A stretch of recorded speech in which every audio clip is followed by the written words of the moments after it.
Have you ever hit run on a piece of C code and just wondered what's really going on under the hood? It can feel like magic, but it's not. Today, we're going to pull back that curtain and explore the secret life of a program, how it gets set up, and how it manages every single byte of memory. So here's our game plan. First, we're going to map out a program's memory. Then we'll get into the common mishaps that can happen.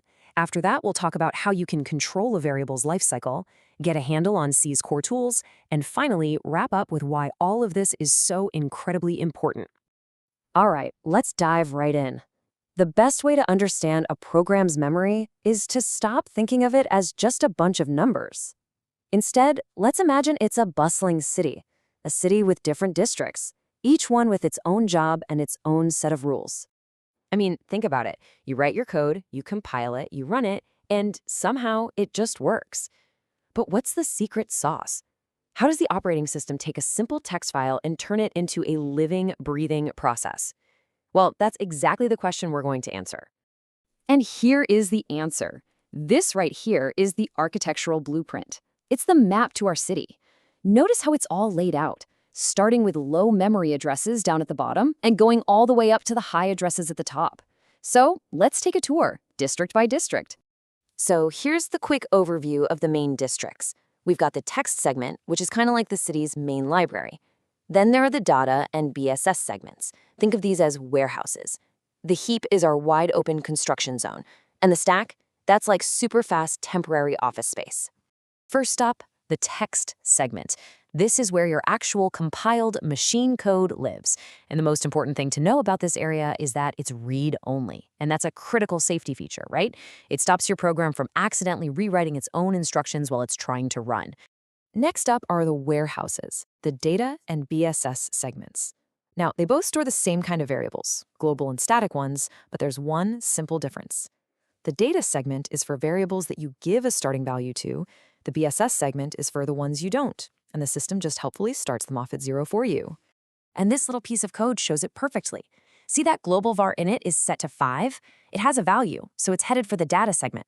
But global var and static var, they don't have initial values, so they're off to BSS. And notice local var inside the main function, that's going somewhere completely different, to the stack. Okay, now for the two most dynamic parts of our city, the heap and the stack. The really crucial thing to get here is who's in control. The heap is all you. You, the programmer, manage it with malloc and free. But the stack is totally automatic. It manages itself for local variables and function calls. And get this, they actually grow towards each other. Here's a perfect, simple example of the stack in action. The second this function func is called, space for that integer a is instantly created on the stack. It's super, super fast. But then, as soon as the function is over, poof, that space is automatically reclaimed. It's just gone. That's the whole beauty of the stack. It's fast and temporary. So let's put it all together. You can think of this table as your ultimate guide to the city. It shows you exactly where every kind of variable is going to end up. Local variables on the stack. Dynamic stuff you malloc on the heap. Globals with a value in the data segment.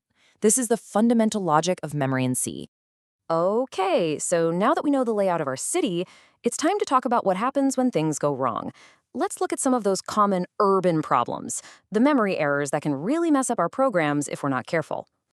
First up, the infamous memory leak. Here's the deal. You ask for some memory from the heap using malloc, but then you forget to give it back with free. That memory is now stuck. No one else can use it, and your program has lost track of it. If you keep doing that, you'll eventually run out of memory, and your program will grind to a halt. Next, let's talk about two sides of the same coin, overflow and underflow.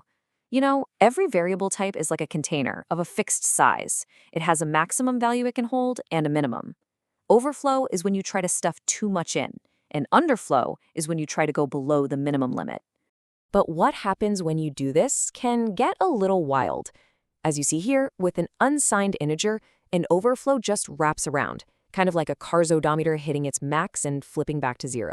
But with a signed integer, you get what's called undefined behavior. And let me tell you, that is a programmer's nightmare. It means the C language makes no guarantees about what will happen. Your program might crash, it might spit out garbage, or worse, it might seem to work, hiding a silent, dangerous bug.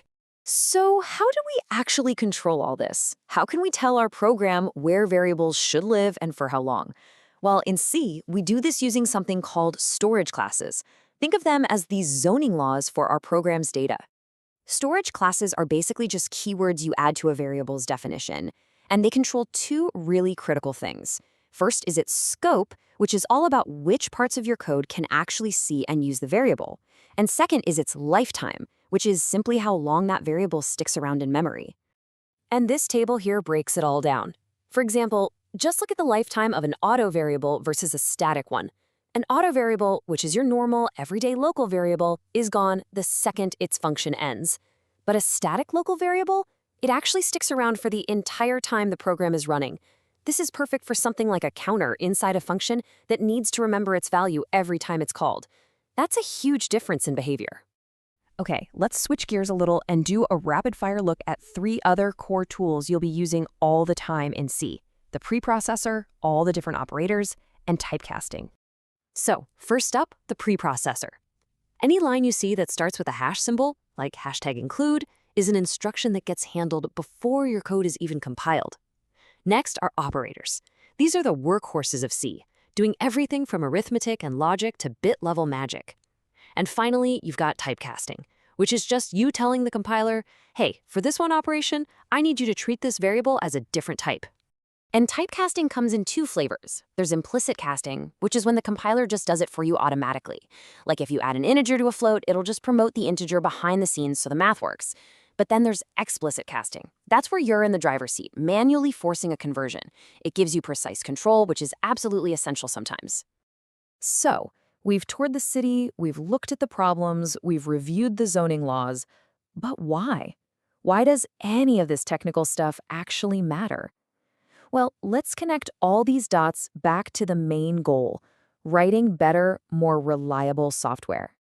You know, this quote here really says it all. This isn't just theory. Understanding how memory is laid out is a practical, powerful skill.